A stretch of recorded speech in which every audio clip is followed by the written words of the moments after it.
Greetings, one and all, to the most cursed, most cringiest corner of the internet. A YouTube channel content creator actively alienating everyone in both the analog and digital world. Welcome and good evening, wonderful dice of all violence. I am Lunar D8.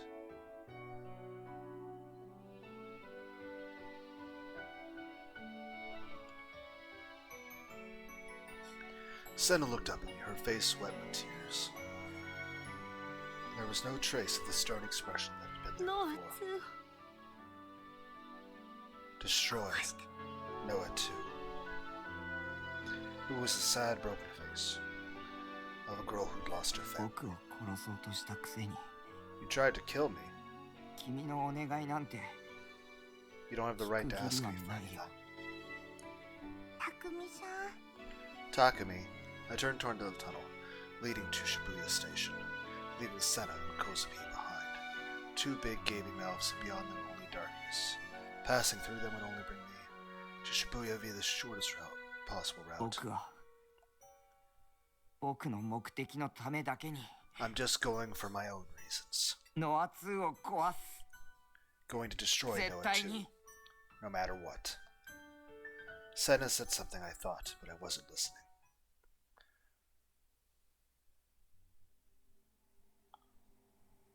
Kozo Inohana, member of the lower house of the Japanese National Diet, and iiII Kuramochi, founder of the leader of the Cosmic Church of Divine Light, were looking at the huge machine in front of them with satisfaction.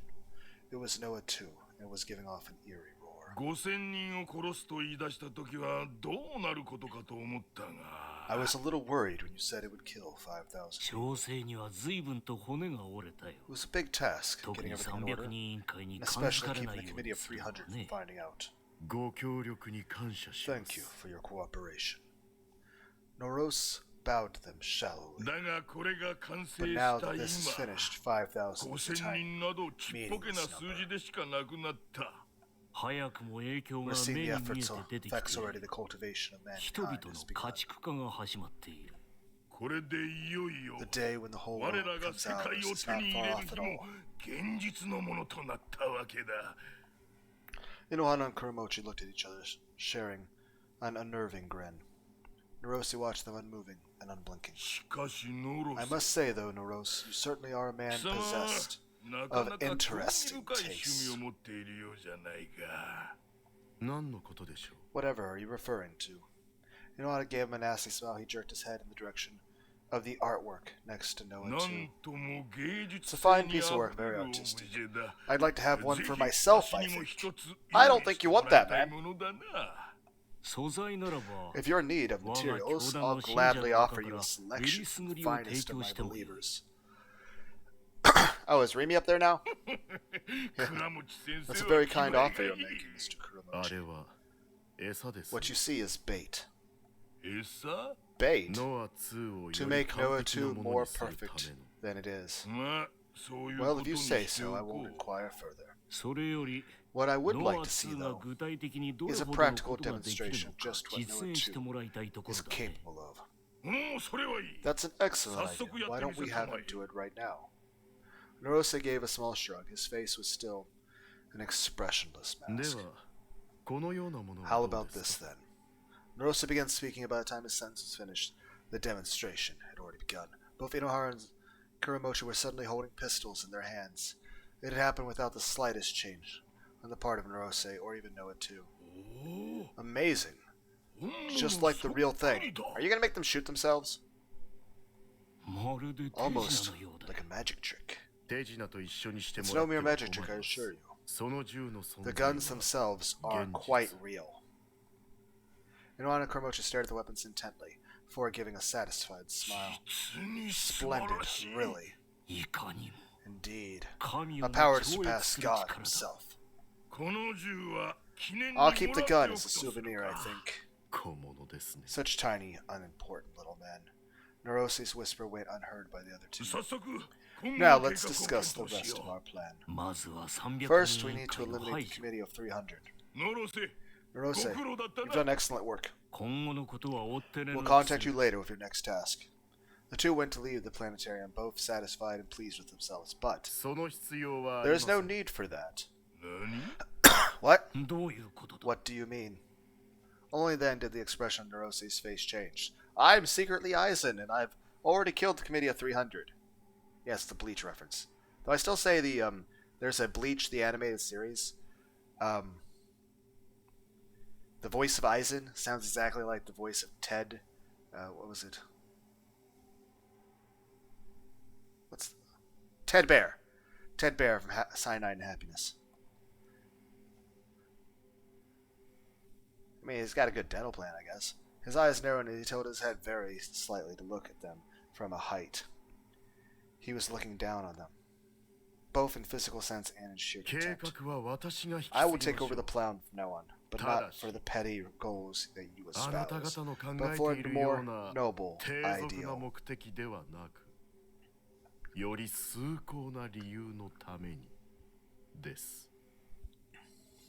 Narose's words were completely polite, but both Inohana and Kuramochi understood exactly what they meant and were enraged. You're going to betray us, then? Do you think you have become God? The Committee of 300 won't let you get away with this. They're already dead. Both of you are members of the committee, but you betrayed it yourselves, didn't you? Narose was staring at both of them. The look in his eyes was one of pure disgust. His cold gaze, like he was looking at something filthy, could only mean one thing. This whole time he had been using Inohana Kuramochi for his own purposes. All of this was part of the plan. As is both of your deaths, right here. Bastard! Nonsense. Both Kuramochi and Ino pointed their guns at Narose. They pulled their triggers. Not nonsense. And shot themselves. Bursts of fire ripped up the guns at the same time, and the noise of the gunshots echoed through the dome. But a vision of the future. But it wasn't Narose that collapsed, but Inohana Kuramochi. For some reason, the two of them had pointed their guns at each other, just before pulling their trigger. Death was instantaneous. The two of them both collapsed, identical holes in their skulls. Neither were breathing. They were just now lumps of meat. Noah too is in my hands. It appears you were too petty to understand what that means. Narose's demonstration wasn't simply creating a pistol. He made two of them both think the other was a Narose. That was also part of the demonstration as well as the deaths. With Noah 2's power, it was simple. Narose turned his gaze to the artwork. There was Rimi Sakahara, hanging, crucified on a cross-shaped object. Rimi had begged him to let Nanami go, and he had agreed, on the condition that she'd become his hostage instead. Nanami's psychological attacks had drained much of the life from her. Shouldn't that be saying, Narose's? Even now, she hung there, helplessly. Oh no, Nanami's like, okay. They fought for a bit. But when Narose approached, her shoulders shook just a little. You never do anything yourself. You always get other people to do it for you.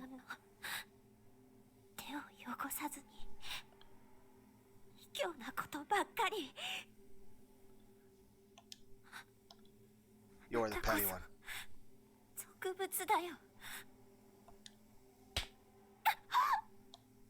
Narose's palm struck her across the street, and then he grabbed her jaw and forced her to look at him. Her expression was dead, but there was still a bright, burning light in her half-opened eyes. Why don't you call to Takumi Nishijo for help? He whispered in her ear. Leave him out of this.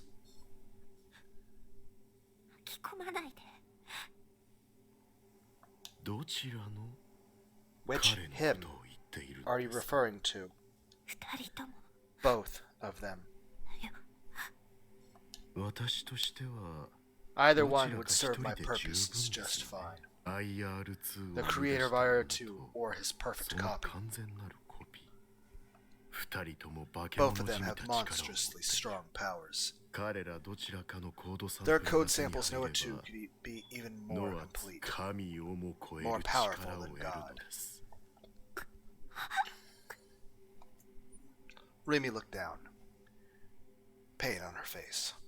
Narose tore his hand away from her jaw, then looked up at Noah 2, with a satisfied smile on his lips. Noah called to them. Either of them. I'll be here to welcome them.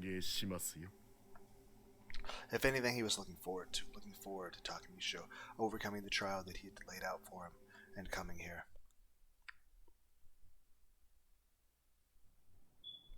The D sword was my light, and as I walked through the dark tunnel, I found myself walking faster. I'd never walked through a train tunnel before. I knew there weren't any trains coming, but still I kept looking in front and behind me to make sure. The distance between Shinsen Station and Shibuya was less than a minute by train.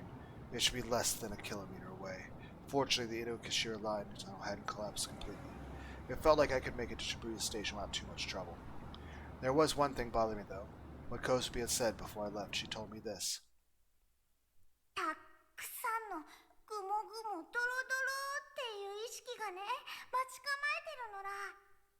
There are lots of really icky, wormy minds waiting for you.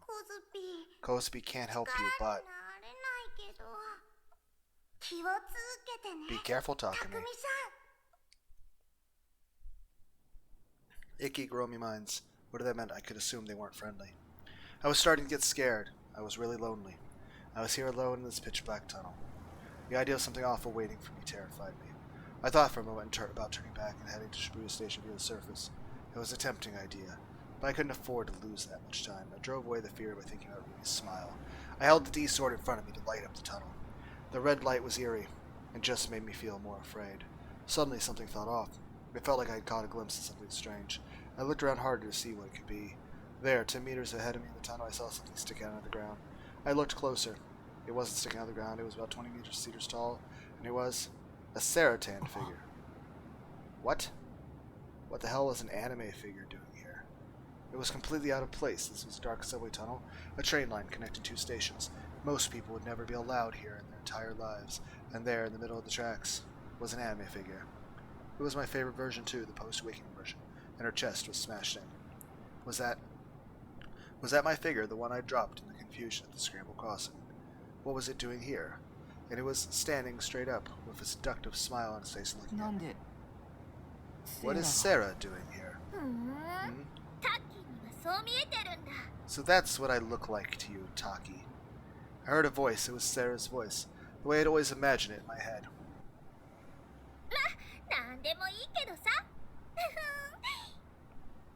Well, whatever. Hehehe. Okay. So who are you really? In the time it took for me to blink, she'd grown from a figure to a full human size. She shook her sexy body at me just like a real human would do. Her huge breasts bounced. Her hair waved around her body. Was this my delusion? Come on, Taki. Let's play. I'm kind of busy. And you're going to fight me. Heard a voice behind me. I turned around in surprise. And there was another Saratan there. Okay, 2v1. Well, this is going to be an uphill fight. This is concerning.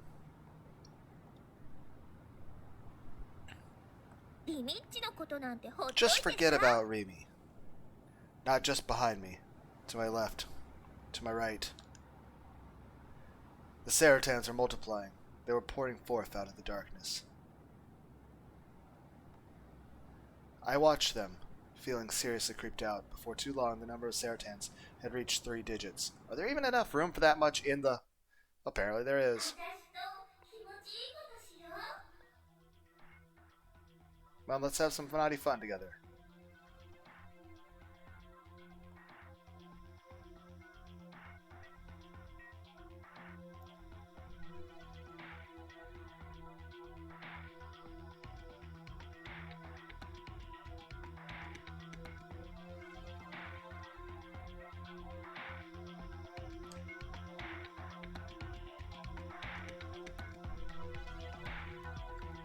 Well, this was unexpected.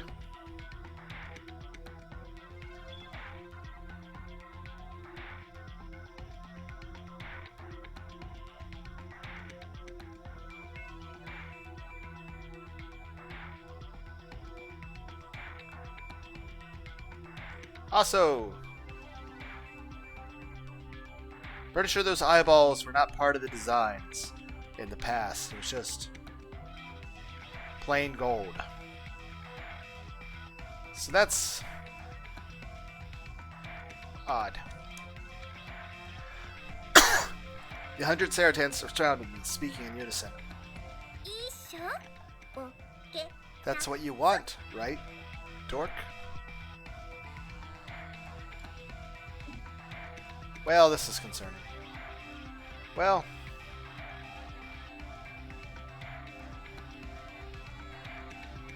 I'm having to do a death battle of a 100-girl anime harem. That's odd.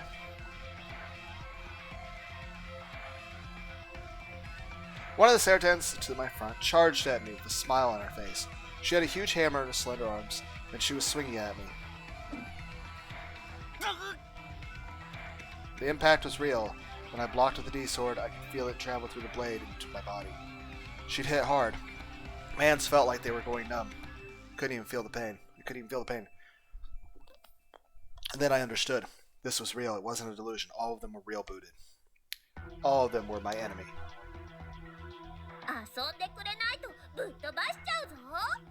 If you don't play with me, I'll smash you flat. If you're my wife, then let me through.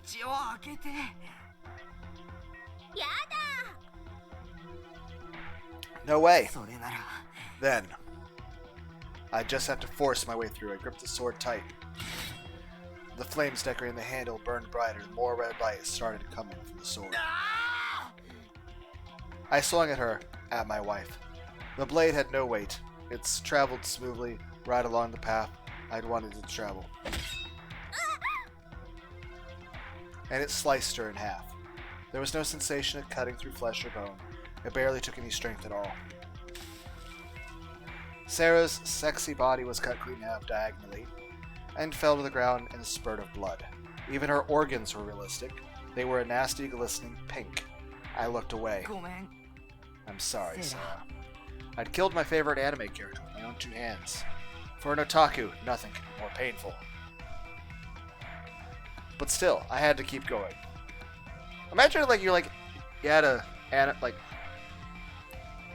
somebody at a shooting range, and all of a sudden the targets popped up, and all it was just pictures of Goku. Like, no! No!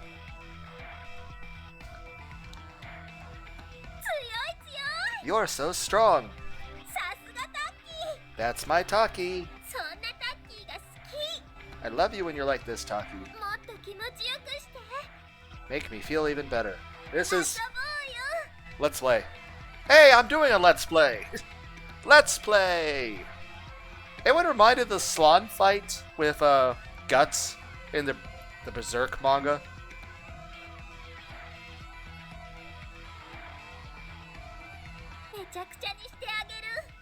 I'll tear you apart. This is so much fun. Each of the Sarahs was saying something different. Their voices were a flood of sound that threatened to swallow me. I needed to stop thinking of them as Sarah. I told myself that they weren't her. I sliced through the Sarahs, blocking my path, so that I could move forward. Get out of the way. A flash of red light moving an arc, a slicing blade in the darkness. I swung my blade horizontally and killed 4 of the Sarahs, Tons in a single motion. One of them grabbed me from behind, an arm wrapped around my neck, then something like a sleeper hold. I could feel large, soft breasts pressed up against my neck. Back. Let me go. Another Saratan tried to grab my leg. I stabbed the D-sword through her face. Her pretty smile melted, leaving a hole behind. It hurt to breathe. I was being strangled. I was going to suffocate. I won't let you cheat on me. The metal club was right in front of my face. I spun around, changing places with Sarah Tan strangling me. My back was to both of them now. Gwah! The one holding me relaxed her grip. Forget about Rimi. I shook the Sarah Tan strangling me off, and then spun around again, swinging the D-sword. 3 Saratans were running toward me. My sword severed their legs. They all fell forward at once, and I stepped over their bodies and kept going. I love strong men. I brought the blade down on Sarah in the back, who was swinging her club around. She blocked it with her metal club. The weapon cut through the club and her brain too. The D-sword wasn't really cutting anything. It was melting anything it touched. No matter how hard, no matter how soft, no matter how cold, no matter how hot, the sword burned through anything it touched, vaporizing it instantly. Taki! It was a chilling sight. Countless anime characters, all with the same face, all calling my name, all trying to kill me. I let out a bestial scream to give myself strength, and pierced the chest of the Sarah to my front. Taki. She grabbed the D-sword. Her hand vaporized almost as soon as she touched it. It's hot. It's so hot. I was stunned. Fear welled up inside my deep body. A horrid chill ran down my spine. My body was frozen in place. This wasn't Sarah. Sarah would never try to hurt me. Taki, you dork. Ugh. Heard the sound of some ribs breaking. I need those. I can hear a nasty sound coming from the bones in my right arm too. I also need that impact. Echoing from within my own body. It blew me backwards. Ow. I slammed into the wall. I hit my head hard. Wasn't Arose just projecting delusions of Sarah into my head the whole time? I was like, my fucking shit been great. My vision started to go black. Let's lock arms. What? Her metal club came down at high speed and smashed into me. My left arm turned to meat paste at the elbow. That sucks. Took a big chunk of the concrete wall with it. Well, that's enough of an injury on its own to be death. There's no tourniqueting that. Because that's not a clean cut at all. That's... yeah. Under normal circumstances, that one attack alone would be death. My arm. Taki, I won't let you get away. Another club came down on my legs. I had no strength at all in my right hand. Even moving a little caused tremendous pain to echo in my brainstem. But I ignored the pain and slashed out with the sword anyway. It ripped through the club easily, and I could see a scream slip from my lips from the pain. I leapt at the Saratan in front of me, pushed the D-sword into her chest, yanked it out. Sarah's blood was all over my hands, and even though she was an anime character, her blood was still warm. My mind was going numb. The only thing I could feel was pain. I wanted to shut it out, but I couldn't, as long as I felt this pain.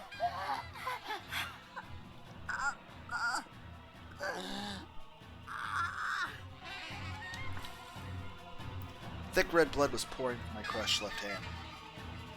Even holding the D-sword in my right hand was painful. My bones ached so bad that I thought I would pass out. I realized I was sweating from my entire body. The drops were getting into my eyes and making them sting.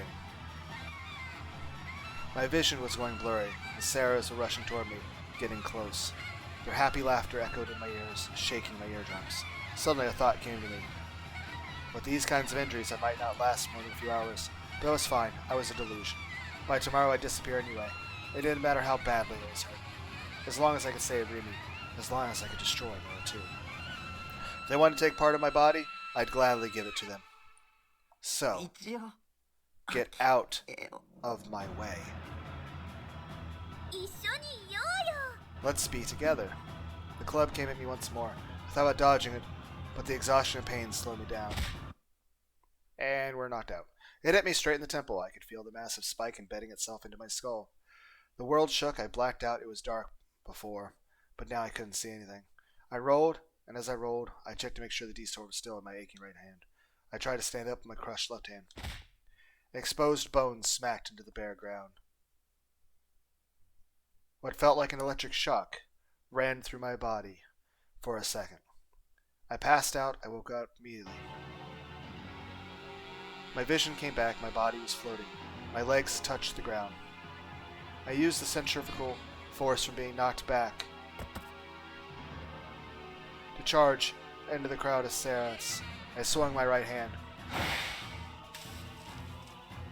My bones creaked. Blood spurted from the Sarahs. The smell of blood hung in my nose.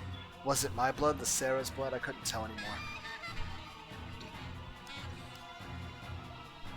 It was all mixed together. I was covered in blood, even my blurry vision had turned red.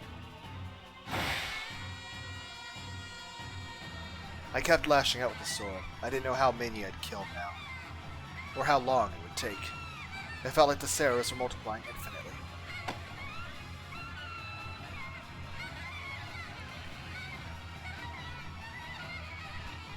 The Sarah clung to my right hand, and I flailed the D-sword, dragging her along with it. But she didn't fall off. She yanked my arm in an impossible direction. Well, that sucks. The bone jerked out from its socket. I couldn't move it anymore. The D-sword was going to fall from my hands. I felt the vomit flying up from my stomach. I gagged on it. The taste of blood spread through my mouth. Maybe one of my broken ribs had damaged my organs. A million kinds of pain were devouring my body. I was going crazy. I wished I couldn't stop myself from wishing. I wanted to be free from all this. I knew it was impossible, so I didn't expect it to work. Want me to wipe the sweat off of you? A smiling Sarah was staring in my eyes. I kicked her in the jaw hard and forced my rapidly numbing right arm to move as best it could. It felt like my nerves were being set on fire. My whole body was hot. The pain from the exposed bone had spread, not just in my arm, but my whole body, like my body was shattering. I heard what sounded like the scream of a dying animal. I wondered whose voice it was before realizing it was my own. My fingers on my right hand moved just a little. I picked up the D-sword, a delusion. An image of it tying it with a string in an instant. It became real. And the D-sword was bound to my hand with a string. This kind of makes me think of Ichigo's little bandage thing on the sword, or like just we're Jedi moving our sword for mind. I had to go to Rimi past this darkness. Taki, why won't you stay with me? I spat out the blood that was in pooling mouth. I was surrounded by piles of Sarah corpses. More Sarahs were kicking them over to get at me. A ripple appeared in the pool of blood. I slowly shook my head. Because, Sarah, you're... I bit down hard on my teeth.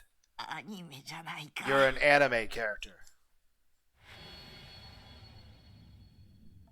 And right after that, all the Sarahs instantly turned 2D. The ones who were standing became life-size pop-ups. The ones who were on the ground became Dakimara covers. They'd returned to where they belonged, the two-dimensional world. They never moved again. Dust has returned to dust. I'll be joining you too before too long. I bowed my head for just a little, as if in a silent prayer, while a part of me was thinking that the bloodstained Guro versions of Sarah Dakimara were never going to sell. I still felt like I was about to pass out at any moment, so I bit down hard on my lip to stay awake. I started to walk through the dark tunnel once more.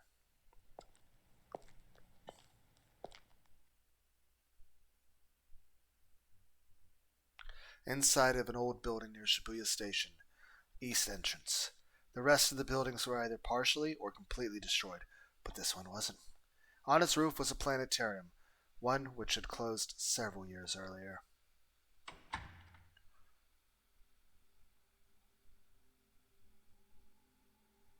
I headed up the empty stairwell, gasping for breath, and went through the deathly quiet lobby and the planetarium itself.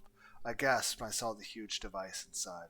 The awe-inspiring sight of Noah 2, a chill that threatened to steal away my body's warmth, and next to it a bizarre object that felt like some kind of artwork. Rimi.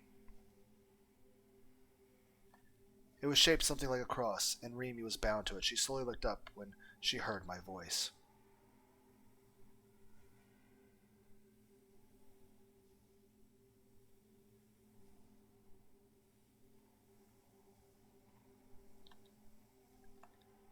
Our eyes met. Her eyes went wide.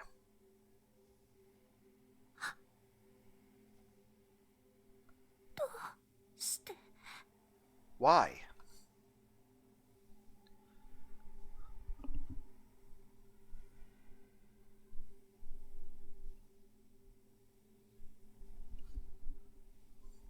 Can't help but notice the things around your arm look like they're a bit serrated.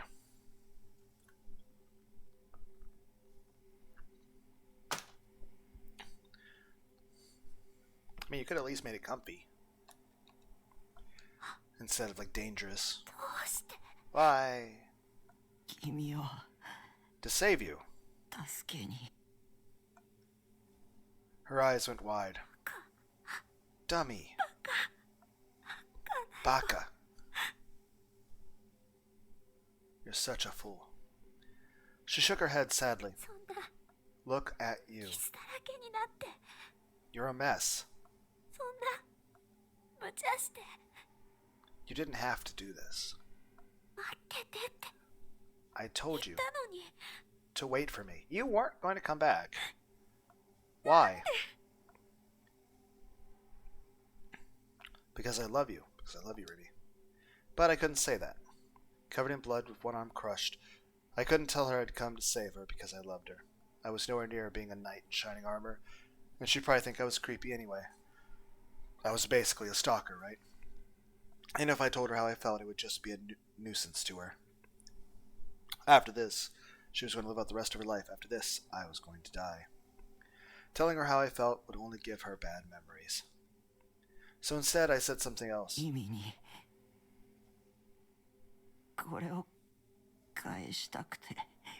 I wanted to give this back to you. I could barely move my right hand, the one with the D-sword strapped to it. I struggled and strained to move my fingers, pulling a handkerchief from my pocket. It was a soft red, and I couldn't tell if it was that shade of red to begin with or if it was stained with my blood. It was the handkerchief Remy had given to me. It didn't smell like flowers anymore. I'm going to get you out of here.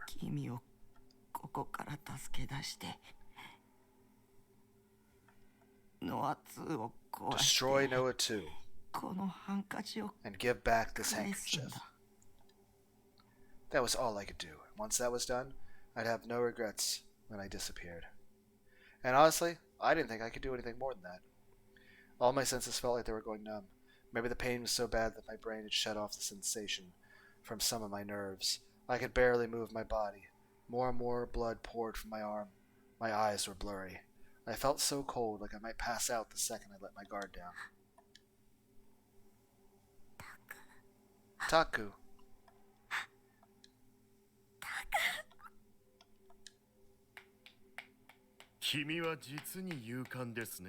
You're a very brave boy. Are you clapping? Your hands aren't moving. A tall man, Ganishi Narose stepped up behind the shadow. He was clapping. The fact that I can see your hands not moving makes this kind of weird. But there was no expression on his face. You have a fatal flaw, though. Your actions are driven by emotions that makes you no better than a barbarian.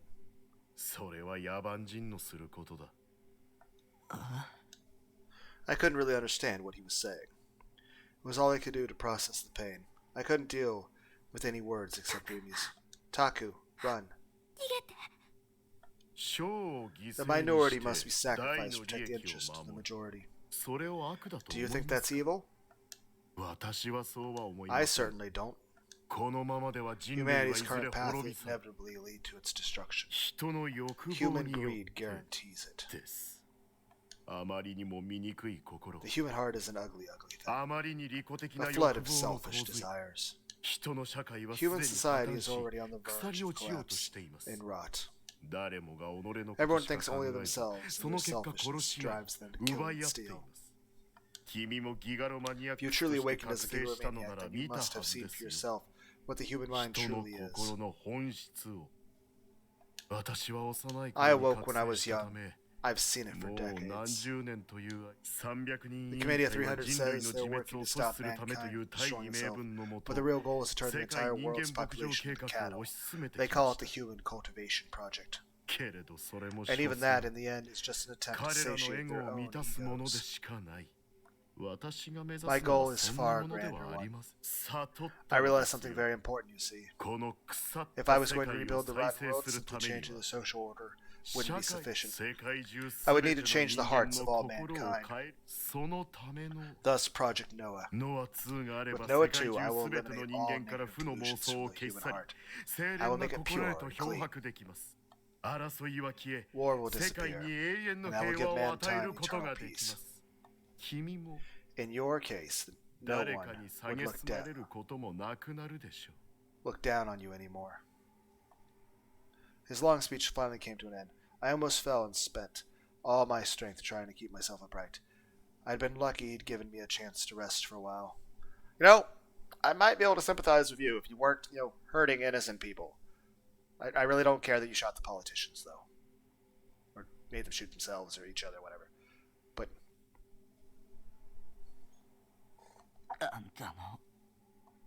what you're saying might be right, but you're a jerk. Not that I heard all of what he said, but what he was saying was probably best for humanity's future. It was probably a wonderful thing, I thought. Narose was the CEO of a huge company, a good, just man concerned with the well-being of all humanity. And I was a monster, a loser, creepy otaku, just here to save a girl for the sake of my selfish ego. Normally, I'd be the bad guy here. The monster would be defeated, and the good guy and just win. And the good and just would win. But I can't lose to you. Why do you refuse it? For the sake of my own self-satisfaction. Unfortunate. Honestly, if I'd gotten here and you were just sitting here having tea and crumpets with Remy, even if she was handcuffed in place, I just didn't want to run away. Now that you're here, I'll undo the handcuffs. You guys are free to go. It's like, what are you doing? I don't want to fight you, Takumi. I just want to do my thing. Sorry about the stuff in the past. I'm trying to make it right. You could just, not be an asshole to me. Narose kept his eyes on me and grabbed Remy by the collar and pulled her down. How is she still? He reached out toward the strange artwork. Oh, he has a sword too. And then in an instant, dude, I feel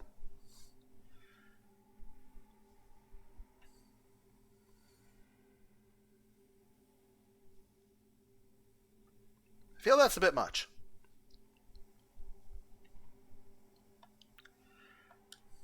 The thing attached itself to Narose's hand. There was no artwork, no cross to crucify someone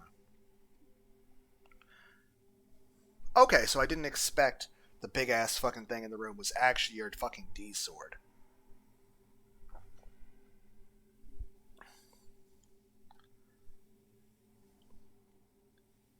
Huh.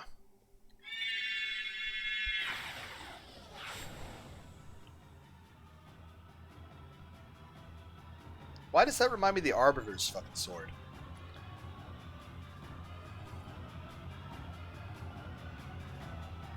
It was a D sword. And far too huge to be called a sword. Cruel, cold, spreader of terror, tainted gospel, pandemonium chaos, tyrannical blasphemy, evil pure and clean. Like a gate to hell, stealing away the hearts of all who saw it and trapping them in a cycle of eternal torment. All the world's ills mixed and made manifest. Is that actually just a combination of all of our D swords? Literally, did you just make a D sword that's just a combination of everyone else's D swords? And then black and yellow. I gulped once in fear, but I made my decision to come here. I held the D sword up. It was still attached to my right hand by the string. I took a step toward Noah too, which meant getting closer to Narose. The reach of his weapon was far longer than mine. I find duels to the swords a barbaric concept. They're not something I'd say I excel in. I do, however, need your code sample, and for that, I need to neutralize you. Narose was tall, but the blade was far taller than him. He swung at me with one hand. It was heavy strike that threatened to crush anything in its path. My arm was slow to respond, just tensing it up made the pain go shooting through it, but I forced myself to raise my arm anyway. And I blocked his D-sword. A normal blade would have shattered into pieces from the impact, especially since mine was so thin. It was the opposite of the massive weapon in his hands. But the D-sword didn't break. Somehow I managed to deflect Narose's at first attempt. My hand went numb. Without a left hand, I couldn't keep my balance. I almost fell backwards. It almost knocked me away, but somehow I endured. And blocked his second attack. He was fast, far faster than me. Don't let the way the swords look deceive you, I told myself. A battle of strength, a tiny, delicate sword, and a powerful, vicious one. For now, I was matching a blow for blow, but there was no telling how long they would last.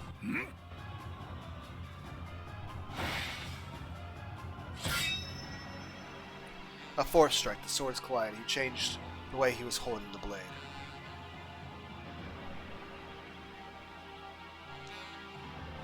It looked like he was holding the grip of the sword tighter. His D-sword began to vibrate. There was an eerie sound as it transformed. The edge of the blade opened like scissors as it raced toward my chest. I realized too late that this change would prove to be a fatal one for me. Resistance. I brought the blade down in front of me. But it was too late. Well, I'm dead. The two ends of the blade stabbed into my chest. A cruel smile appeared on Neurosis' face. He relaxed his grip, and the two pincers drew closer. They tore through my chest, my ribs, my lungs, my body. I forced myself to take a step back. Neurosis swung his arm to the side. I saw fresh blood spurt out from my eyes. The pain ran through my whole body. I thought my senses had gone numb, but the pain was so bad I wanted to scream. I clenched my jaw and tried not to pass out. My chest was torn open, sliced into mincemeat. If it hadn't been taken a step back, it would have gotten my heart too. Blood spurted everywhere. Honestly, we shouldn't be conscious long enough to think this stuff. We should just be instantly out at this point. I almost fell, but I stayed on my feet. I can't die. I can't make it all the way here and then die. I ignored Narose and headed toward Noah 2, where Rimi was collapsed. Taku. Rimi lifted her head just a little to look up at me. She was probably exhausted and weak. She probably couldn't stand. Either from exhaustion or my injuries, my vision was all blurry. I couldn't tell what expression she had on her face. I couldn't look her in the eye. I didn't want her to see me like this, covered in blood, getting my ass kicked. I still had some tiny, miserable sense of pride. I was going to die either way, but it still mattered to me how I looked to her. I kept going toward Noah 2. I was close enough to hit it with my D-sword. Strangely, Narose wasn't following me. And then a melody filled the dome.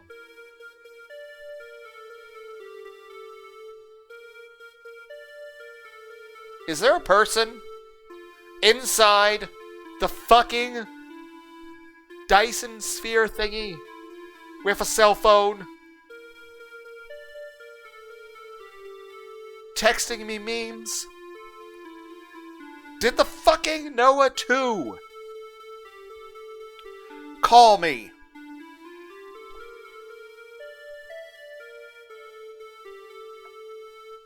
Tunarase. Noah 2 rose high in front of me, the sound of it making it grow higher in pitch. Something strange and unknowable was working within its terrifying mechanisms. I paused for a moment in fear, but then slowly raised the sword to my waist, and then I aimed for the tube-covered, almost organic object in front of me. I swung the sword. Suddenly I realized Noah 2 had disappeared from my vision. For some reason I had my back to it. I had just tried to destroy it. I hadn't turned away from it at all. But I was facing away from it nonetheless. Narose was in front of me right where I had seen Noah 2 in my blurry vision a moment ago. I turned around and swung the D-sword again. But even though I thought I turned around, I hadn't. I had the intent to turn around. I made the motions to turn around. But I hadn't actually turned around. I was confused. Noah 2's self-defense system, you could call it. His quiet voice echoed through the dome. It mixed with the melody of the Tunarase. It distorts the will of anyone who approaches it. No one can approach Noah 2 except me. He finished speaking. He walked over to me with steady, elegant steps. He slowly raised the massive D-sword above his head. I grit my teeth. I lost too much blood. I couldn't think. But still I raised my almost entirely numb right hand, my right hand which could barely move from the pain, and tried to ready myself for the next attack. The D-sword was only tied to my hand with string. The intense impact knocked it away. It went rolling along the floor, far away from where I was. I watched it fly away from me in shock. And when I turned my gaze back to Narose, I could see him chuckling. The melody had changed. It was an unnerving one now. One that seemed to be a warning or something. Allow me to deny you your very existence. He was readying his next attack. He was about to bring it down, but then Noah 2 itself saves me. His D-sword was far too destructive, far too violent, far too powerful, and I was unarmed and I had nothing to block his attack with. I was helpless. You're in the way of the stabbiness. No. Remy ran between the two of us. I could feel her soft body against my face. Don't kill Taku. Remy's chest. I'm pretty sure that's unavoidable now. Even if my life wasn't, like, tied to Kami. Yes, the Piccolo joke. Remy's chest. She'd wrapped herself around me. She was protecting me. Narose sighed softly before lowering the blade. Remy had saved me again, even though I was the one who'd come to save her. I was so pathetic. Frustrated and angry, I slid my right hand between the buttons of her blouse. Taku? I could feel the warmth, slightly rough sensation of the underwear she was wearing. The pain of the wound in my chest, the pain of my severed left arm, the pain of my dislocated right shoulder, the pain of my injured lungs, the fact that I could barely breathe. The warmth made them all go away. Remy's underwear, Remy's bare skin. I need body heat. I am literally dying of hypothermia at this point. What are you?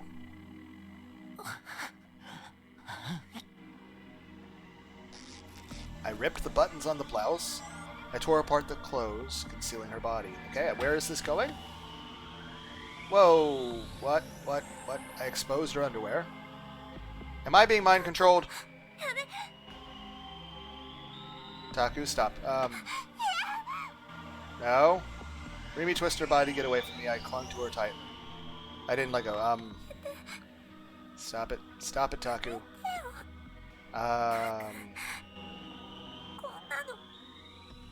This isn't what I want. Yeah, am I being mind controlled here? What's happening? Narose! Gasped and pulled away from her. I couldn't believe what I had just done.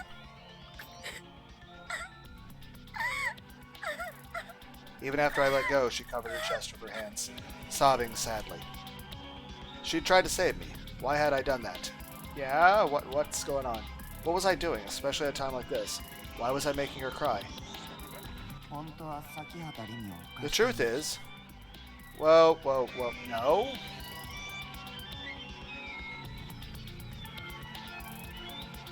So, who is...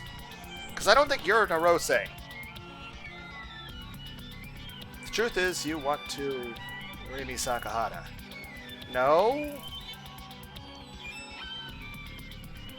Heard my own voice in my head, I gasped. Why did I gasp? Because the voice was right? No? Because it had seen through me, and who was the voice? Again, nobody... What the fuck? It was me. It was the voice of my heart. My real feelings? No, it's not. It's either Narose or Noah fucking with you, man.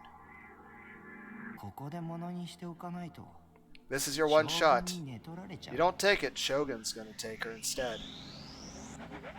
I mean, at best, the fucking machine's trying to, like, prey upon some sort of dark thoughts or some shit. It did make sense to put our hand next to the skin, though, to be able to, like, okay, we feel some heat, and I actually know, okay, there's a sense of heat here. I can at least keep my consciousness with me, so I can, not pass the fuck out.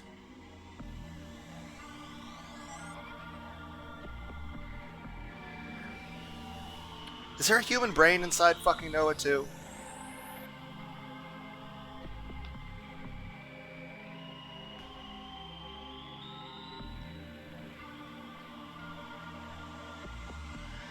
I'm pretty sure something's manipulating me at this point.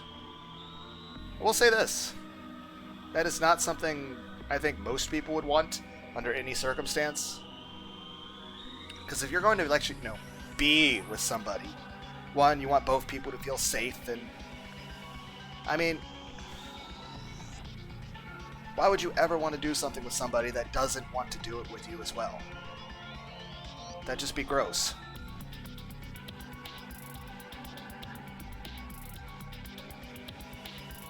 So yeah, what? Okay, let's see where this goes. That wrinkly bastard is going to have sex with her. I don't even think that's possible, man. Even if he wasn't already probably dying right now. You don't want that, do you? One, I just came here to save her. Two, yeah, what the fuck? Of course, it's possible he's screwing her already. My true feelings were whispering to me. Stop it. Don't say those things. I don't think any of this. Yeah, they're not your true feelings. It's either something in the machine fucking with us, or it's Narose fucking with us. Though I did kind of quit too easily, and he's not that kind of person. I wanted to put my hands over ears, but I couldn't. I didn't even have a left hand anymore. Yeah, that might be important. Remy was crying. She was too much of a mess to even fix her clothes. Looking at her made me feel a crushing pain in my heart. All that stuff about being okay if she didn't love you back? All bullshit. Well, I mean, of course, people want somebody to love them back, but at the end of the day, like, you know, you're not going to be upset at somebody if they, like, reject you or some shit. Beyond that, it's like, let's be clear. If one person would like you, meet somebody else. The end. But again, this is also kind of an extreme situation place. You know, this is like we're trying to save somebody's life. But yeah, I mean, sex is important. But not like that. Sex is supposed to be an expression of emotional, you know, trust and intimacy. That, the way you're talking, that's a violation. That's hurting people.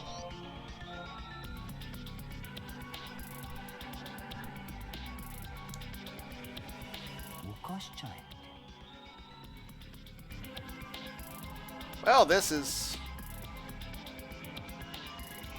not gone. We didn't really need the licky lip thing. Narose will give you that much time. I'm pretty sure he's the one talking in my head at the moment. I'm going to die soon anyway. Who gives a shit if she hates me? Well, fuck you, Narose. You're a jerk. Let's die doing what we want. Our past is so pathetic that everybody will feel sympathy for us. Again, I don't think people want sympathy or pity. They just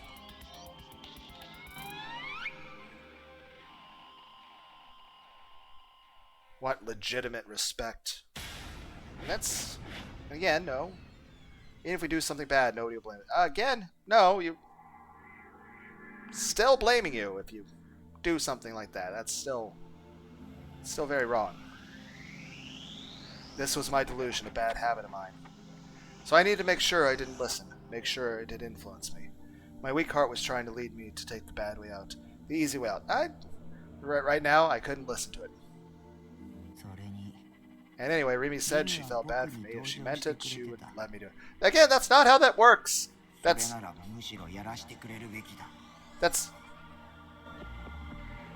no.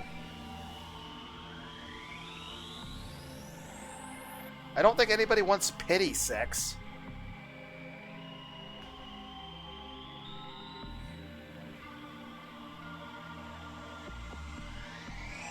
I really didn't think I could be made more uncomfortable than the fucking woman tearing a baby out of her womb with a fucking knife.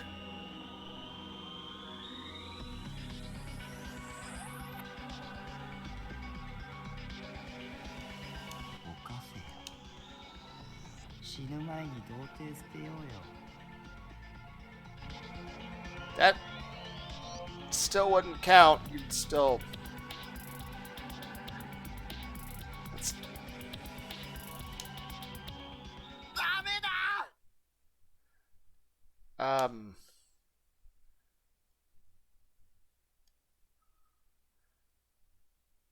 I yelled at Fuck. I yelled to break the weakness in my heart, to blow it away. Fortunately, the voice disappeared. Remy wasn't crying anymore. She'd been covering her face with her hands, but now she lowered them. She gave me a cold glance of disgust. Loser. That one word was enough to fill my head with black emotions. I went to throw myself at her when... What is happening? Did I get stabbed again? A huge stake burst through the concrete floor. Its pointed tip stabbed right into my crotch. Well, that sucks.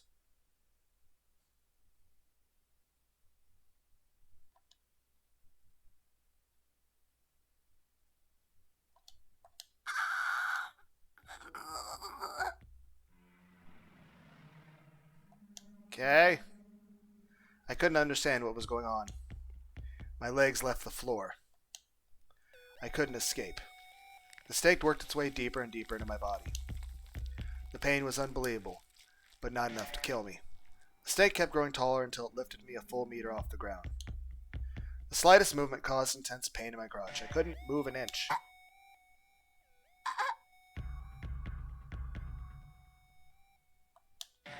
I wanted somebody to save me. I looked down at Remy with pleading eyes. But she ignored me and walked over to Narose, and then she crouched down like she was exhausted. Both Nimi and Narose were watching me and my ugliness. They were just watching me expressionlessly. Neither tried to help. Did you know? Impalement with a stake was once a popular form of torture all around the world. Yeah, I've read quite a bit of history stuff. What makes it unique is that it takes 3 full days to die. I'm pretty sure I've already lost way too much blood for that to work. The body's weight presses down, allowing the stake to work its way inside. The trick is not to make the end too sharp, you see. This ensures the organs remain undamaged and prolongs the time before death.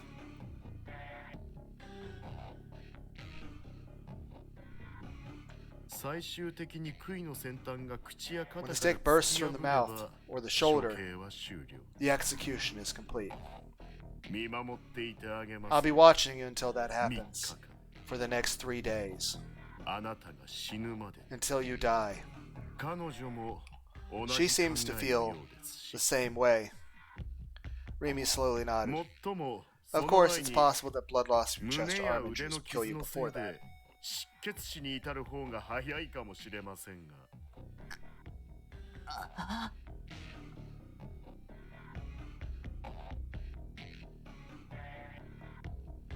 This was a delusion. He was attacking me with a delusion. I kept telling myself that. The real me wasn't being impaled. I was simply standing in front of Noah 2. I was hallucinating. That's what I believed. That's what I had to believe. 3 days, 72 hours, 4,320 minutes, 259,200 seconds. If I could endure that, the delusion would end. It would have to end. It would be so much easier if I could fall asleep and pass out, but unfortunately, I couldn't. The pain wouldn't let me. This is what made this such an effective method of torture.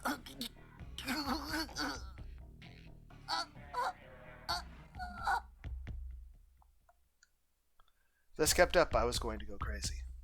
Just a moment ago, I was planning to find some way to endure it, but now I felt nothing but despair. The thought of the long hours that waited for me until my death drove away any emotions except despair.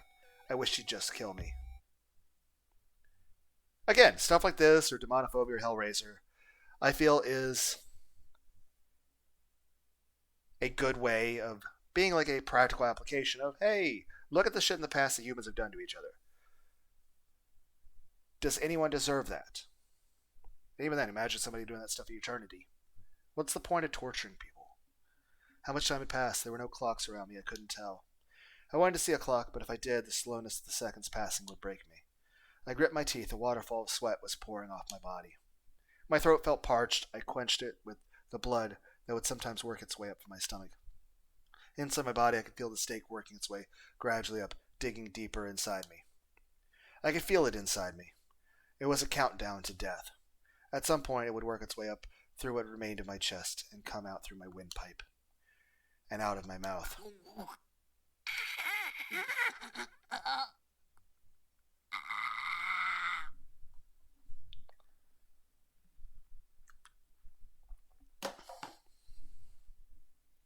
The pain and fear were making me crazy. Every 5 minutes I would pass up for the pain and wake up again. What I learned from that was when I passed out, my body would relax and the stake would go faster. Of course, the pain would get vastly worse, and then the pain would wake me up. I would writhe from the pain, unable to move, and then to escape it I'd pass out. This horrible cycle repeated again and again.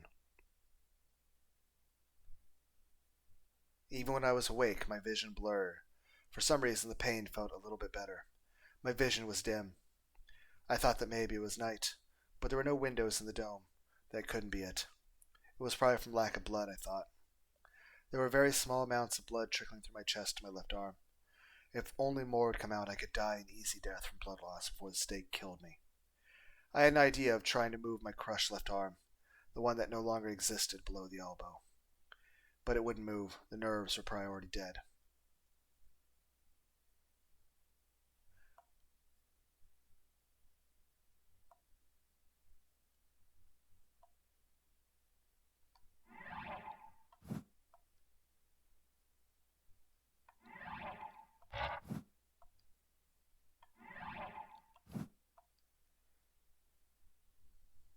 Was this really a delusion? When would it end? Would it really end? What proof did I have to begin with when I thought it was a delusion? How could I tell it was a delusion? What if it was real? I could endure it all I wanted, and I'd still just die. There was no point in trying to endure it at all. So why was I doing it anyway? I was a moron. An idiot. A total idiot. Die. I meant that too. It wasn't just something I was saying. I should just die now. I'm sick of the pain. Sick of the suffering. I should just bite my tongue clean off. And then it would be all over. Just let me go. This is delusion, right?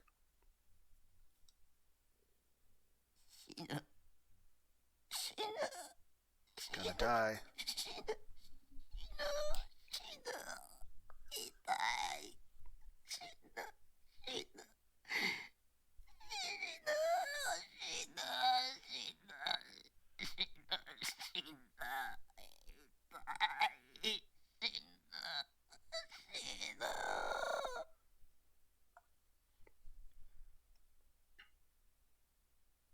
More blood came from my chest.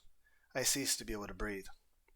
No matter how much I tried to suck in oxygen, all I did was make a strange, ridiculous whistling sound with my throat. I could see the stakes poking up through the wound in my chest. I spat out blood. I opened my mouth again and again in search of oxygen. I felt relieved. I could die soon. I think it's about time. Heard in Rosty's voice, I could sense him right in front of me. But he was nowhere to be seen. My eyes couldn't see anything now. I've been suffering a pale and stake for so long that I totally forgot about him and Remy. Was Remy still nearby? It didn't even matter, though. I was busy trying to breathe. For a while now, it had been using all my strength and nerves to do that. Before I let you enjoy your death, though, I'll get rid of her. I didn't understand what he was saying. I didn't have time to think.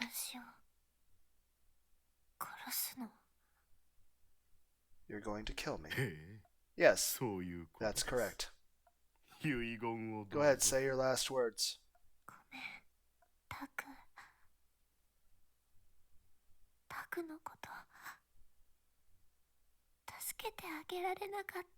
Sorry, Taku. I couldn't save you. I could hear her dying screams. I heard the sound of somebody falling. She'd been shot and killed, I thought. I felt no emotion. I was too busy. I don't even think the chemicals in your brain would exist anymore at this point to make that emotional response. I went back to my job, trying to breathe. And then I was stunned at myself. What was the point of all this? What was I trying so hard to breathe? This wasn't fair. I felt something hot run down my cheeks. Maybe I was crying, but I had no way to know. I had hung in there for 3 days, and I was almost at the end, and I'd lost her. I'm sorry, Remy. I'm the one who should apologize. I couldn't protect you. There was no sense in living anymore. I released all tension in my body. I could feel myself sinking faster. Something was in my throat. I couldn't breathe at all. It was rising up.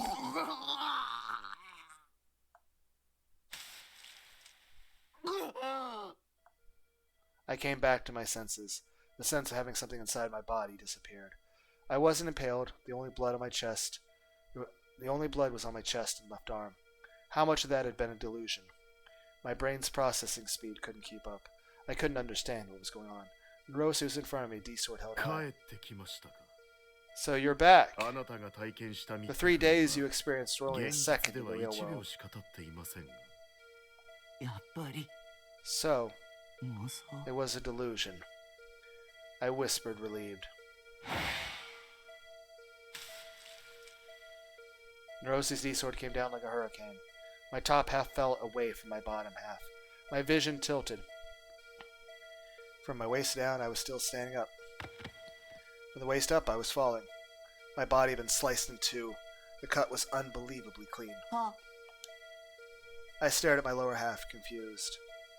Oh no, I've been freezed. I didn't want to admit this could be real. Was this a delusion?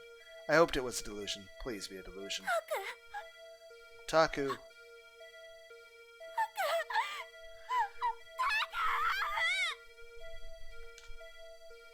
Rimu was calling my name. She sounded so sad. Even in that state, it will take a few minutes for you to die. I used to be a doctor, you know. You can trust me on this. I suppose I should get your code sample while you're still alive. I crawled. I moved my body forward using just my right hand toward Rimi's voice. I wanted to touch her. I had to save her. Rimi. Right hand, forward, forward, forward. I stretched it out, but I didn't know where Rimi was. I couldn't reach her. I couldn't reach anyone. You're a tough man. Crunch, the sound of cracking bones. Narosi's lever shoe had come down hard on my extended right hand. You're not a man, though, are you? You're a monster. No?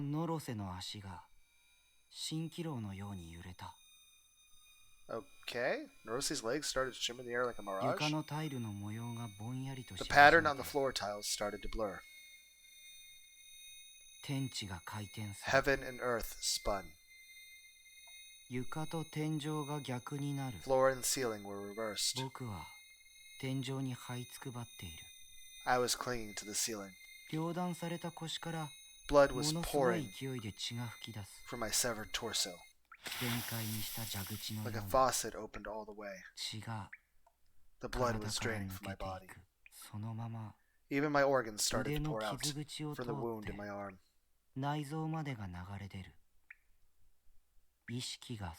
I started to black out.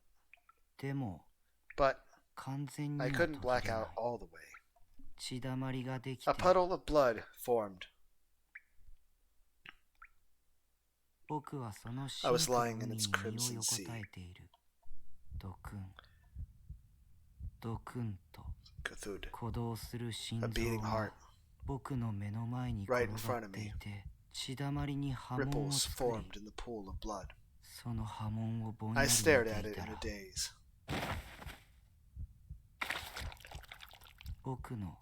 And I lost my shape. I ceased to be able to maintain my human shape. The boundary between me and the rest of the world disappeared. Flesh melted. Bone bent like rubber. Eyeballs became square. My lungs turned inside. Is this me becoming a Minecraft character? Spilled out of my mouth.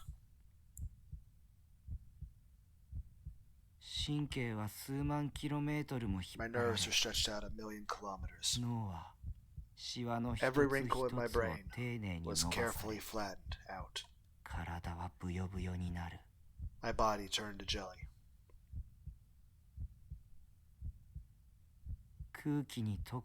I was melting in the air. My right arm stretched out like a thread.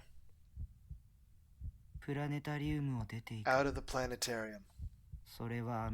It wandered the skies of Shibuya like cotton candy. It wrapped itself around and around Cornelius Tower. Wrapped around and around and around. And around and around. And around and around. My legs started to plump up. Plump, plump. Like water balloons. Balloon. My skin stretched. It made a stretch sound. Was I liquid? My meat and my bones. They melted into a puddle at my calves. A tiny head went pop as it appeared out of my waist. Am I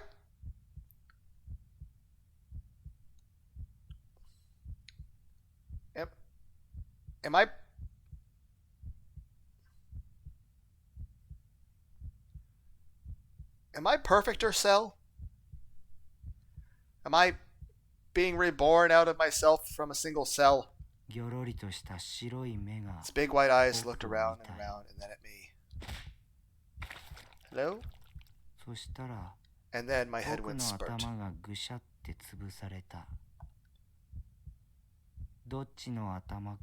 I don't know which head, though. It was crushed, and it got all messy. This also kind of reminds me of the anime Ajin, A-J-I-N. It sank through the floor of the building, through the gaps in the concrete molecules. And it fell, all the way to the ground. Drip, drip, drip. And when it hit the ground, it made a puddle of ooey gooey brains. Rustle, rustle, choo choo.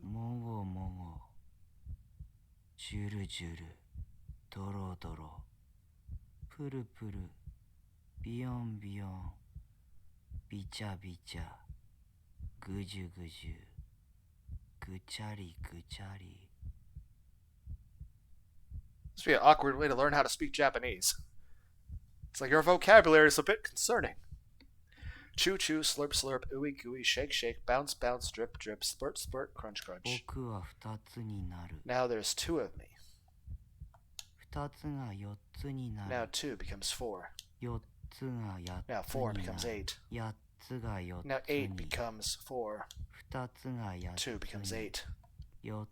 4 becomes 4. More and more appear. More and more disappear.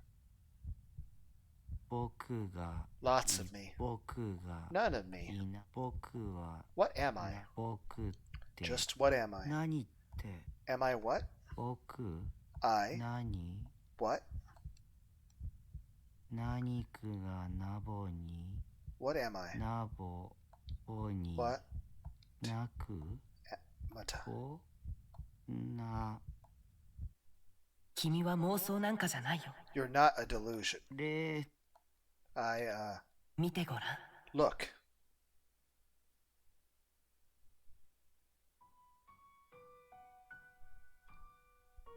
Nanami Nishijo is praying. She and her brother were sent here. They're in the corner of a waiting room, overflowing with injured people. She's holding her real brother's wrinkly hand, enduring the pain in her own right hand. She's closing her eyes and praying for the safety of her other brother.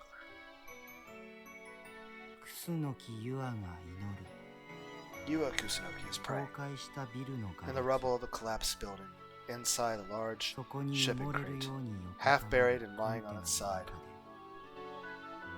Oh, that's my house, isn't it? Right, it would make sense the skyscraper was on this, not up there. She's holding one of his anime figurines in her hands. The damage from the fires the earthquake had warped his figures almost beyond recognition. It hurt her to see it, but she endures. She's closing her eyes and praying for the safety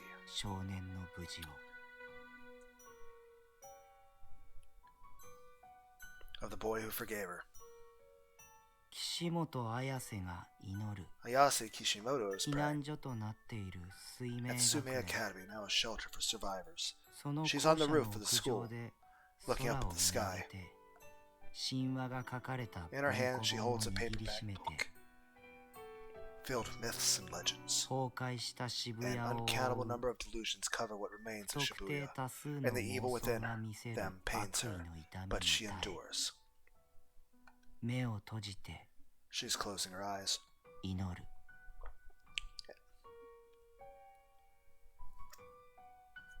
and praying.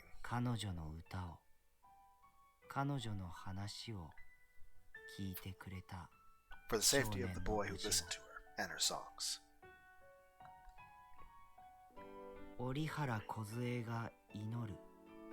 Kozue Orihara is praying. The dim light of the platform of Shinsen Station. She's holding Aoi-sen's center, trembling hands, enduring the pain in her injured leg. She's closing her eyes.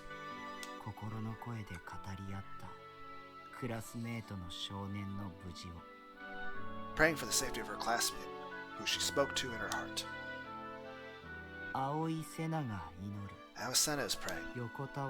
She's sitting next to her father as he lies on the ground, clutching his cold, stiff hands, suffering from the pain that came from never being honest about what it was she truly wanted, even at the very end.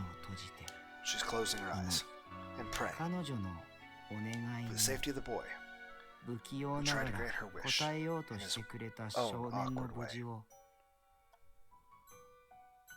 Rimi Sekihata is praying, lying on the cold floor, clenching the hand she stretched out toward him tightly, enduring the pain she feels in her heart when she looks at his terrible wounds. She's closing her eyes.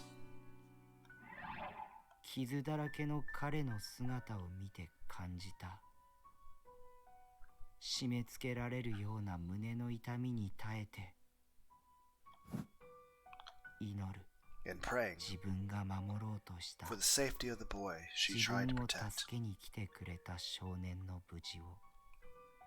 boy who came to save her.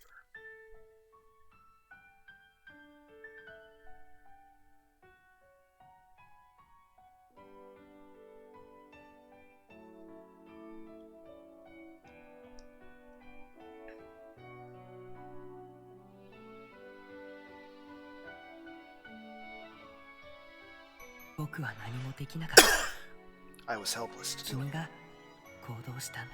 You're the one who took action. And because of that, everyone saw you. A shared awareness of your existence was already created a long time ago. From now on, no, even in this very instant, you are the real. Me? Who am I? Who are you? Who? I am.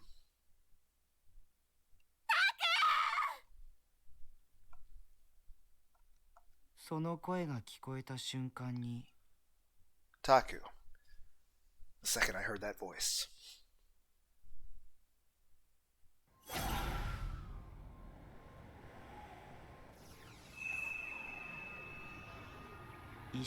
My mind fixed me in place. The messed up, mixed up world came together in an instant. Music's picking up. The chaos converged in the form of my D-sword.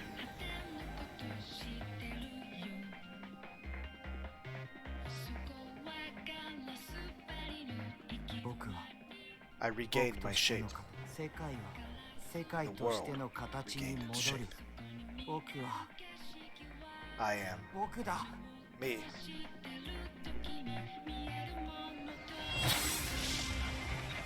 My vision became clear again. My wounds were healed. My top and bottom were connected once more. I was standing on my own 2 feet.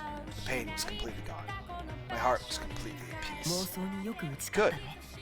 You defeated the delusion. I'll entrust you with the last of my power. I could see Rimi in the corner of my vision. She was safe. She was looking at me. She was crying. Don't cry. Music's pretty awesome. I gripped the D-sword's handle and held it tight. I felt its sensation in my hands. My arms were moving. They were completely restored.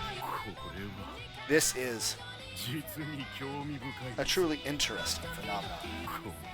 You monster. How many fingers was on your hand? I looked straight at Narose. Yeah, I may be a monster, but this is to save Remy and to destroy Noah too. The delusion I desire.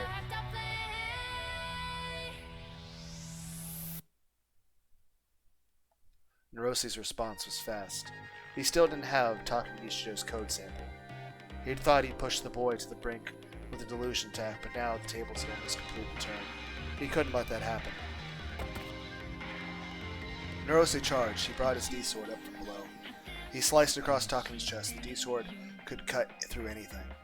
It didn't matter what it was. Cutting through a human was no more difficult than cutting through jelly. Narose's lightning-fast attack had sliced Takami in two. But there was no blood. Takami's lower half almost fell. But it didn't. It was still standing.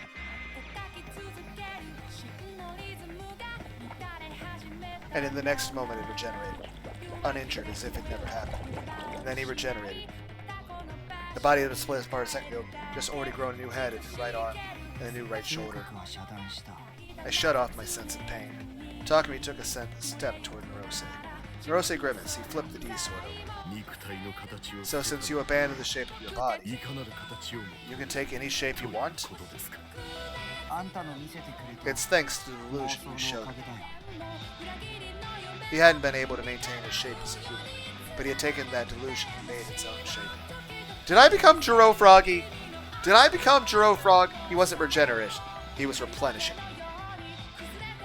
Did I become Cell? The lost parts were made from infinitely multiplying dust inside it, formed into flesh and bones.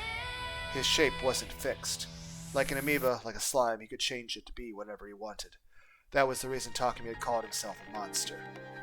His legs took another step toward Narose. Narose's frustration increased. He held the grip of his D-sword and stabbed it out toward the approaching Takami. The huge scissors stretched out toward the sides of the boy's head. You can't have delusions without a brain, can you?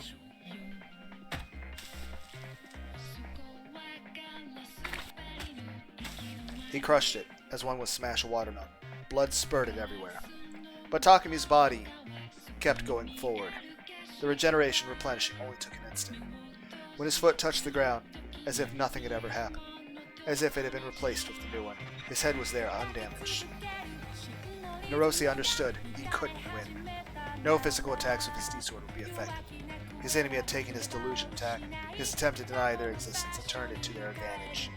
In this moment, Takami Nishijo was so far beyond human, so twisted in existence, so perfect a monster.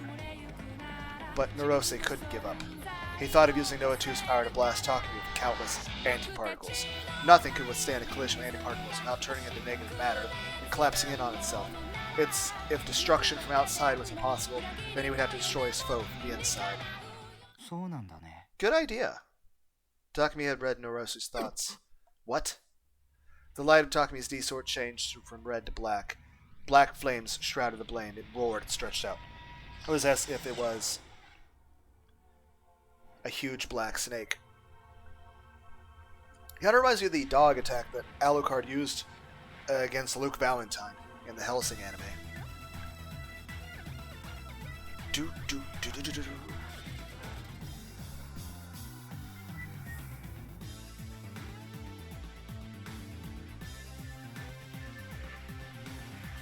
This sounds like a mix of Cloud's theme with the Trauma Team video game song. It was actually music that was used. It was inserted as background music to a game that didn't have background music, Demonophobia by a DDRmaniac007. It's actually the most cursed game ever. So I would say, like, this game made me very uncomfortable, but honestly, that game also more so. And then it will appear.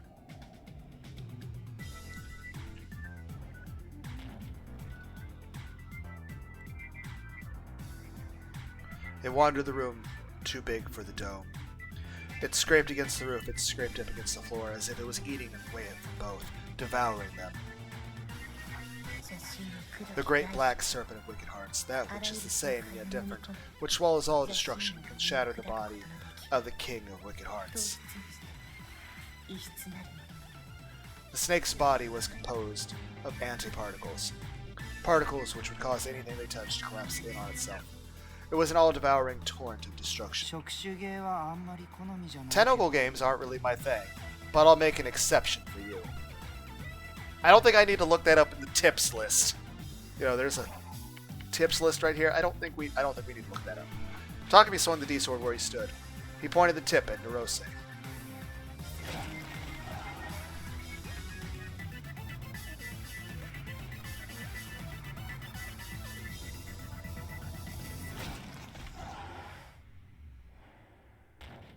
The circling snake snapped its body like a whip, and its jaw bit down on Narose. You can't possibly be this powerful. Narose had never seen a D-sword do something like this. He couldn't tell if this was Takumi's delusion or some hidden gigalomaniac power. The black fangs were eating away at his body. He was falling apart. But it was so slow, like a frog, slowly being devoured in the belly of a snake. The darkness was slowly swallowing him up. He felt no pain. Death should have been instant. But Takumi didn't want that. Narose realized this and laughed bitterly. He wasn't afraid of death. His ideal, the completion of Noah 2, was at hand. You can kill me, but no one can approach Noah 2. It's a perpetual motion machine. It will rule over mankind for all eternity. It won't just sit there silent. It's an artificial god, which will guide mankind to happiness. In a way, Narose was the creator of a god. As long as Noah 2 existed, humanity would not go extinct. Narose's utopia would be realized. But you can get close to it, right? What? Are we gonna use him as a weapon? Like we're just gonna...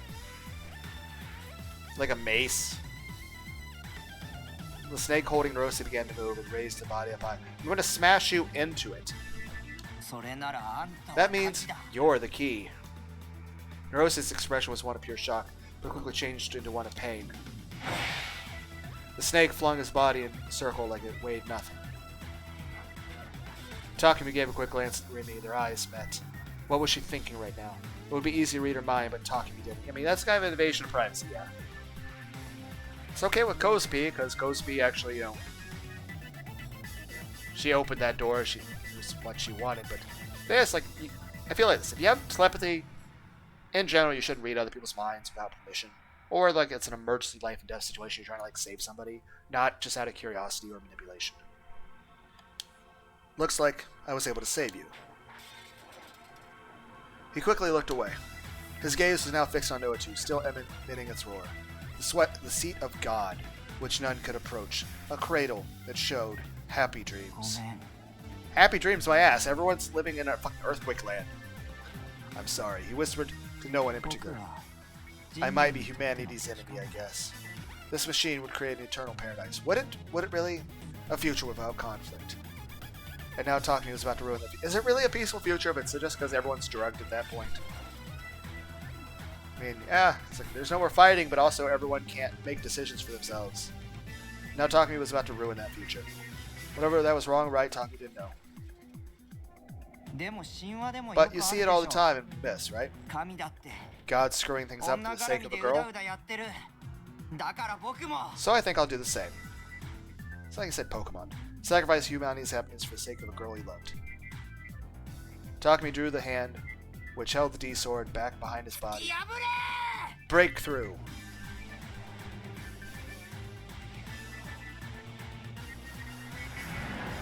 And then thrust it forward like a spear. The black snake charged forward in a straight line. Its prey, Narose, was impaled on its fangs as it raced toward Noah 2, a spear of pure antiparticles. It had no will of its own, thus there was nothing for Noah 2 to disrupt. An all-encompassing torrent of destruction used Narose as its key and easily broke through the delusion barrier.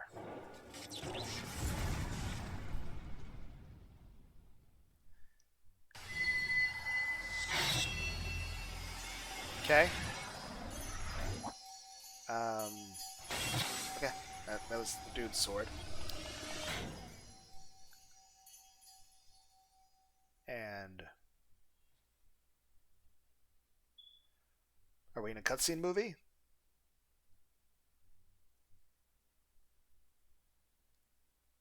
At some point, it must have started to rain.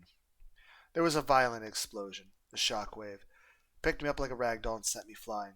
The next thing I knew, I was here. Those eyes were always watching me. Their gaze passed through the thick black rain clouds. Kind of reminds me of the intro cutscene movie. I didn't get to read that! Don't look at me. Okay, we're auto going. The more the rains chill, the cold weather rubble black back made my back shiver endlessly. It's so cold. And the gaze that bored into me from above the sky, whose it was, I don't know. I lifted my head a little and looked around, seeking a way to escape it. I saw the shattered remains of a city. I saw despair. I saw death. I saw nothingness. Nobody was there. Nobody was moving. Nobody was alive. What, just everybody died? Was the rain going to keep falling? Until it washed away everything. The living and the dead. Until it gently submerged everything and swept it all away. A part of me hoped this was all just a simple delusion, but I guess I wasn't so lucky. My body refused to move. The only things I could move now were my head and my eyes, and just barely at that. I couldn't use the monstrous power I'd used just a moment ago. My body was shaking, but that was just involuntary reflex. It wasn't my will. I didn't want my body to shake. If my body wouldn't listen to me, then it really wasn't my body at all.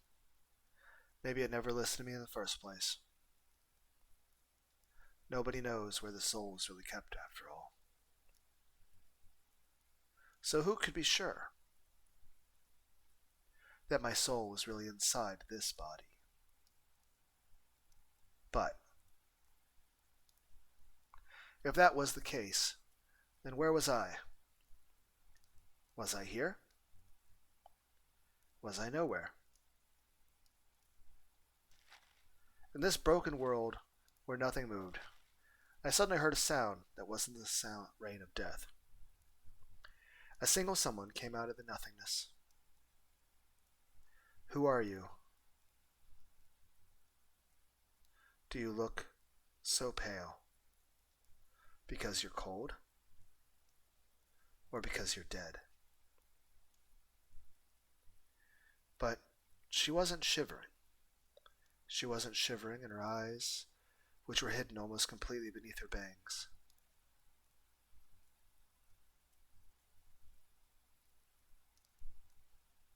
Don't look at me. They looked so sad, but they also seemed to be filled with madness. They seemed like they weren't seeing anything at all. If maybe the only things in this world were her and me, and we kept looking at one another like this forever. Would my world be one that was reflected in her eyes? Would her world be only what was reflected in my eyes? In her eyes I was reflected. In my eyes she was reflected. When I thought about it that way, the world suddenly seemed so much smaller. Suddenly I heard static that sounded so pretty. Her head fell forward, and she spread out her hands, as if she was about to take flight toward those rain clouds, or as if she were trying to take all the rain into her hands. The delusion that stares at you. With her head bent forward, I could see the look on her. I didn't get to read that. Who did look behind the veil of the rain between us?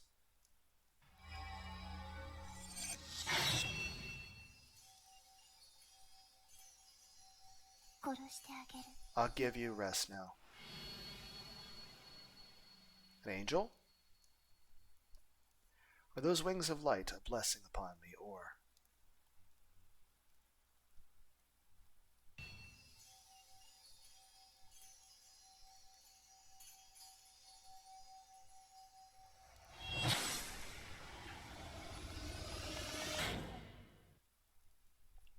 Oh, now I see. I understand. You're going to use that to kill me, aren't you?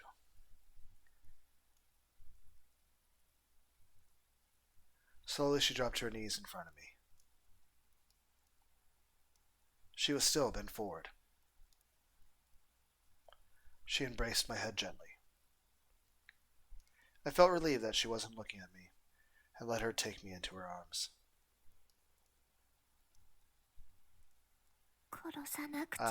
I have to kill you. She whispered in my ear, that pretty static. I'm sorry. I'm so sorry.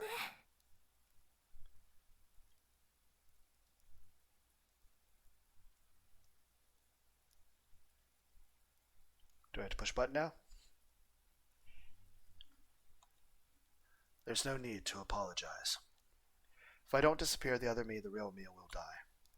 So this is for the best. If you're the one to erase me, that's all I need. It's a happy ending for a monster. I have no regrets. I'm pretty sure the other me is already dead.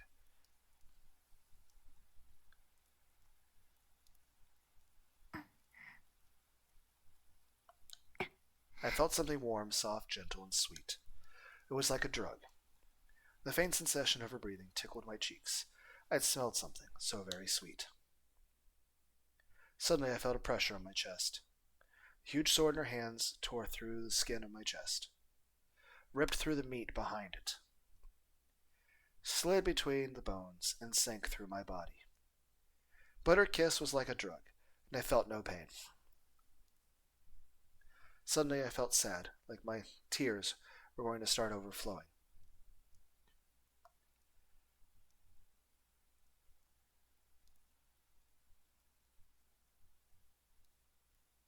And to stop myself, I looked over her shoulder at the dull, gray, rainy sky.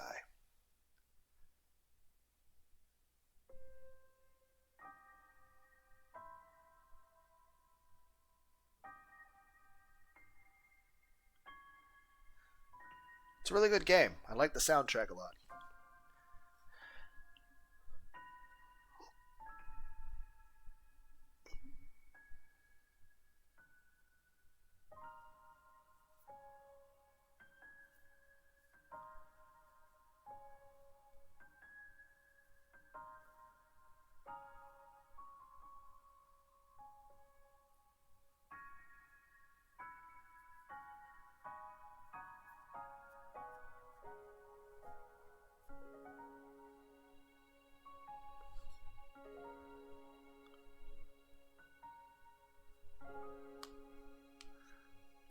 At some point I probably should look through those credits for each of these groups for ideas of, like, I just type in their names and like, okay, what else did you guys make?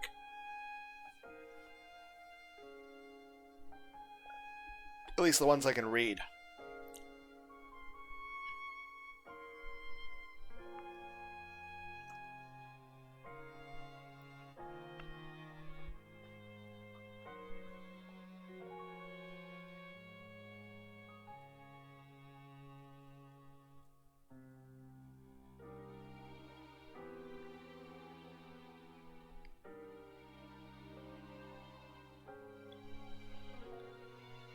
But yeah, whoever did the soundtrack of this game, you guys did a good job.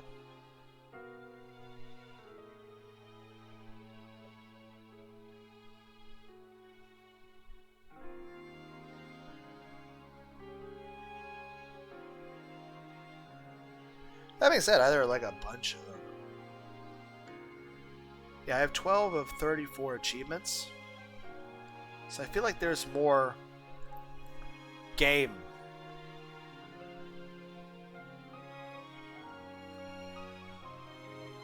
Especially since I really didn't have a lot of things I could do. I had a thing toward the start where I influenced psycho nurse person to wear glasses. I filled out a questionnaire. And I had a multiple choice little thing I had to do. That took multiple attempts, and all the other attempts were just instant death.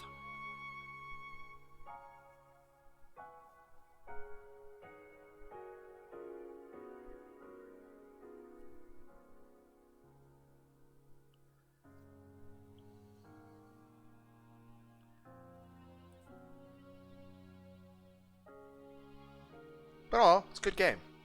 Chiyomaru Studio. Nitro Plus. I look forward to future games from all of you. And Mages, you got two. Same to all of you. I don't know how many companies are going to be listed here. But same to all, I look forward to new stuff from you. And I know...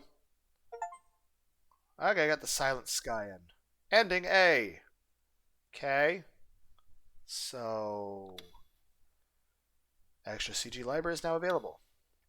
Sound library now available. Movie library now available. Saving.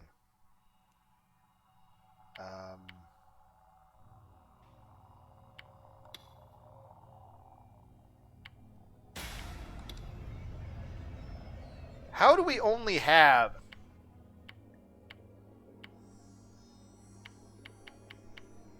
5 of 13? I beat the whole game. Sound. I get to have Taku's fucking background screen. That's fucking awesome.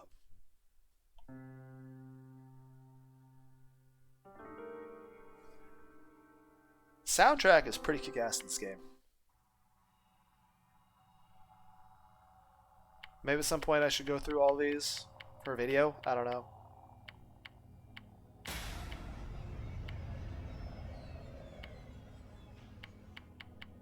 And I'm missing some.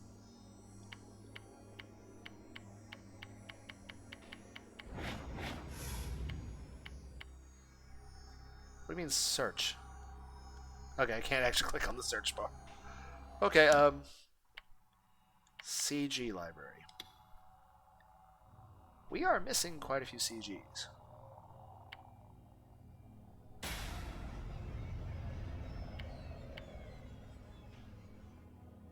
I am curious about something. Where is the nurse person? Because she has glasses.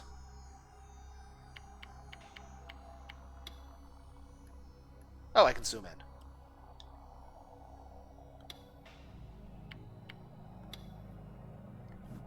Oh, yeah, you can see like there's 2 squares there. So I'd have to play the game through again in order to get a version of it that's not with glasses.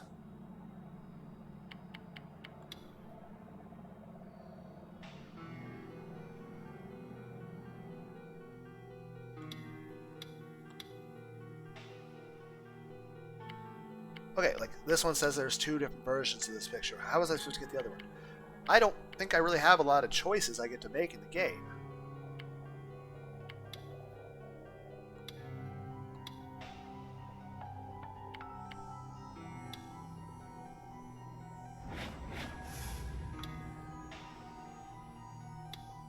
Holy shit.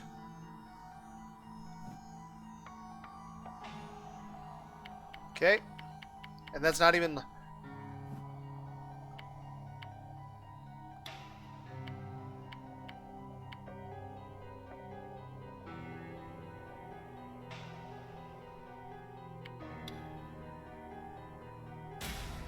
So...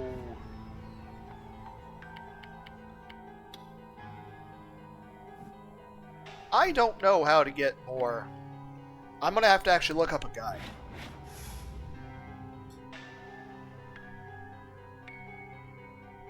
Maybe it requires multiple playthroughs? I don't know.